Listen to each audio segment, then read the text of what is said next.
तो एपिसोड की स्टार्टिंग में हमको दिखाया जाता है कि चिंगम्यूंग डब्बा खोल देता है और डब्बे में से रोशनी निकलती है और इतनी सारा रोशनी निकलती है और चिंगम्यूंग कहता है कि इसको खोलते ही ऐसा लग रहा है जैसे एक समृद्ध बेर के फूल की सुगंध फैल गई, मानो पूरी तरह से खिली हुई बेर के पेड़ में इस तरह से जो खुशबू आती है वो खुशबू फैल गई और हर जगह इसी की खुशबू हो हमको दिखाया जाता है कि ऐसा लगता है कि उसके चारों तरफ बेर के फूल हैं और वो उसके बीच में खड़ा है। और चिंगम्यूंग बहुत ज्यादा खुश हो जाता है और कहता है स्नोबॉल पिल्स, यहाँ पे स्नोबॉल पिल्स भी है जो इतनी ज्यादा महंगी होती थी और प्लम ब्लॉसम गोलियों के मुकाबले स्नोबॉल पिल्स बहुत ज्यादा महंगी है।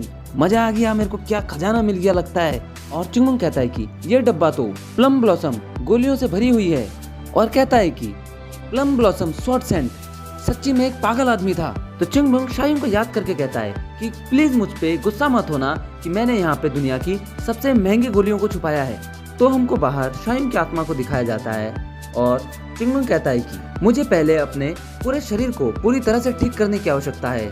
और ऐसा कि वो वहाँ पे बैठ जाता है और फिर उनमें से वो एक गोली निकालता है और कहता है अगर ये बहुत अच्छा होगा यदि मैं समय रहते अपने आंतरिक शक्ति का निर्माण करके पुनः ठीक हो जाऊं। और चिंगम्यूंग उस गोली को पकड़ के कहता है कि हेजिटेट करने की कोई आवश्यकता नहीं है, मैं पहले स्नोबॉल पिल्स खाऊंगा। तो ऐसा कह के वो स्नोबॉल पिल खा लेता है और हमको दिखाया जाता है कि वो स्नोबॉल पिल उसके अंदर जा रही है और वो धीरे धीरे घुल रही है और घुल के वो उसके बॉडी में एब्जॉर्ब होने लगती है। और हमको दिखाया जाता है कि जैसे वो एब्जॉर्ब होने लगती है तो उसकी बॉडी में बहुत ज्यादा ऊर्जा आने लगती है। और चिंगम्यूंग कहता है कि ये चबाने से पहले पिघल गई और सुंदर सुगंध पूरे शरीर में फैल जा रही है। और हमको दिखाया जाता है कि चिंगम्यूंग का बॉडी अब रिकवर होने लगता है।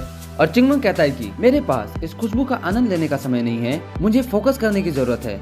और चिंगम्यूंग अपने बॉडी में फोकस करने लगता है और कहता है सबसे पहले मुझे यह सुनिश्चित करने की आवश्यकता है कि स्नोबॉल पिल्स से मेरे आंतरिक ऊर्जा शरीर से बाहर ना निकले।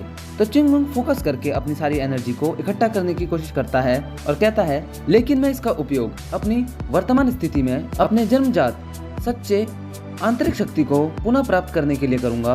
और वो सोचता है कि यह बहुत अशुद्ध हो गई है। और चिंगम्यूंग कहता है कि हालांकि स्नोबॉल पिल्स माउंट हुआ संप्रदाय की शान है, मेरे डेंटेंट के अंदर स्टोर करने के लिए उनके पास बहुत सारा अशुद्धियां हैं। और कहता है मुझे इसे शुद्ध करने की आवश्यकता है, हालांकि मुझे गोली के अंदर रखे गए अधिकांश आंतरिक ऊर्जा को फेंकने की आवश्यकता होगी, मेरे पास कोई अन्य विकल्प नहीं है।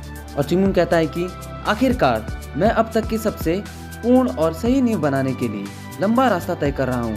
हालांकि यह एक आसान निर्णय नहीं था, मैं अपनी अधीरता को मुझ पर हावी नहीं होने दूंगा। और चिंगम्यूंग कहता है कि मैं शुद्ध आंतरिक ऊर्जा के अलावा सब कुछ फेंक दूंगा। तो हमको चिंगम्यूंग के अंदर दिखाया जाता है कि सिर्फ 2-4 टुकड़े ही बचे हुए थे उसके आंतरिक ऊर्जा के। और चिंगम्यूंग कहता है कि क्या मेरे अंदर बस इतना ही बचा हुआ है, क्या वास्तव में सब कुछ वेस्ट हो गया। और चिंगम्यूंग कहता है कि क्या सिर्फ इतने छोटे छोटे पीस ही बचे हुए हैं मेरी सारी अशुद्धियों को निकालने के बाद। तो चिंगम्यूंग कहता है कि अब इसको मुझे अपने डेंटेंट में स्टोर करने की आवश्यकता है। और चिंगम्यूंग कहता है कि मुझे अपने शरीर के सबसे आंतरिक भाग में इनको भेजने की आवश्यकता है। और हमको दिखाया जाता है कि चिंगम्यूंग के अंदर की जो ऊर्जा होती है वो एक बॉल के रूप में होती है और क्रिस्टल उसी बॉल में जाके जुड़ने लगते हैं और धीरे धीरे उस बॉल को रिपेयर करते हैं और उस बॉल को पूरी तरीके से बना लेते हैं और वो बॉल पूरी तरीके से परफेक्टली बन जाता है। तो हमको दिखाया जाता है कि उस गुफा में से बहुत ही ज्यादा रोशनी निकलती है और पूरे गुफा से एनर्जी फ्लो होने लग जाता है। और हमको दिखाया जाता है कि चिंगम्यूंग के बॉडी में से एक छोटा सा बॉल बाहर गिरा है और चिंगम्यूंग के अंदर इतनी पावर आ जाती है और इतनी ऊर्जा आ जाती है कि चिंगम्यूंग ऊपर हवा में उड़ने लग जाता है, उसके बाल हवा में उड़ने लग जाते हैं, उसके शरीर से इतनी ज़्यादा एनर्जी निकलने लग जाती है कि वहाँ की हर चीज़ें हवा में उड़ने लग जाती हैं।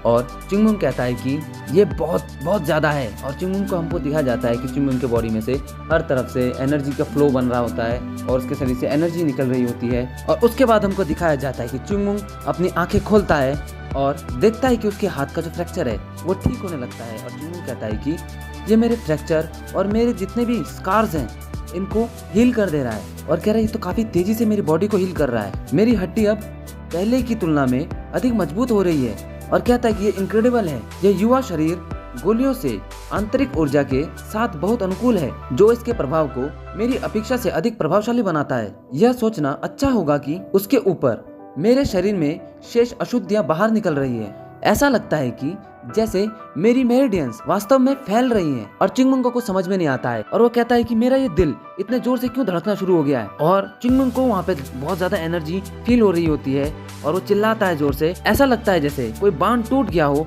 और उसमें से सारा पानी बह रहा हो। उसी तरीके से मेरी बॉडी के अंदर से भी ऐसा लग रहा है जैसे कि कोई समुद्र का बहाव निकल रहा है और मैं उसे कंट्रोल नहीं कर पा रहा हूँ। अगर यह ऊपरी डेंटेंट के माध्यम से टूट जाता है तो मेरी आंतरिक शक्ति अटूट हो जाएगी। और हमको बताया जाता है कि अपर डेंटेंट मतलब दिमाग है। तो चिंगमुंग कहता है कि मुझे इस फ्लो को रोकना होगा, अगर ऐसा नहीं हुआ तो मेरी सारी आंतरिक ऊर्जा बाहर निकल आएगी। और वो अपने दिल को जोर से पकड़ लेता है और चिल्लाता है कि रुक जाओ, ऐसा नहीं हो सकता। तो चिंगमुंग शायुंग को याद करता है और शायुंग कहते हैं कि तुम क्या कोई ताओवादी हो या मार्शल आर्टिस्ट हो। और शायुंग की आवाज हमको बताती है कि मार्शल आर्ट्स ऊर्जा के प्रभाव को दबाने और बलपूर्वक नियंत्रण करने का प्रयास करते हैं, लेकिन जो लोग डाओ के मार्ग को अनुसरण करते हैं वे इसे छोड़ देते हैं और बोलते हैं कि क्या आपको लगता है कि यदि आप पानी रोकने के लिए बांध बनाते हैं, ये बस आपकी छोटी संरचना से ऊपर जाएगा और उसके ऊपर से बहता रहेगा। तो शायुंग कहते हैं तो फिर जो जैसा है उसे वैसे ही रहने दो। तो कहते हैं कि जैसे नदी में से पानी बहता रहता है उसे रोका नहीं जा सकता और वो उसके फ्लो में ही चलना चाहिए। अगर आप उसमें एक बांध बनाओगे तो पानी बांध के ऊपर से निकल आएगा। तो उसी प्रकार जो बॉडी की एनर्जी है वो भी उसी तरह काम करती है। अगर आप उसको जितना रोकने की कोशिश करोगे वो फिर भी उसके ऊपर से बाहर आएगा। तो उसके बाद शायुंग कहते हैं मनुष्य भी प्रकृति का हिस्सा है तो वे इसकी भव्यता से मुक्त नहीं हो सकते, है ना। इसलिए चीजों को वैसे ही छोड़ दो जैसे वे हैं और जैसे ही वे बहते हैं। तो हमको दिखाया जाता है कि चिंगमुंग अपने हार्ट को छोड़ने लगता है और उसके बाद धीरे धीरे वहाँ पे बेहोश होने लगता है। और उसके बाद हमको दिखाया जाता है कि चिंगमुंग एक ऐसी जगह पहुँच गया है जहाँ पे अंधेरा है और नीचे पानी है। और चिंगमुंग जब ऊपर देखता है तो उसे दिखता है वहाँ पे एक दीवार है जिसमें बहुत बड़े दरारें हैं और उसमें से एनर्जी फ्लो हो रही है। और चिंगमुंग वहाँ पे खड़ा हो जाता है और कहता है ये जगह। और यहीं पे हमारा ये एपिसोड खत्म हो जाता है। हम मिलेंगे आपसे अगले एपिसोड में, तब तक के लिए बाय बाय।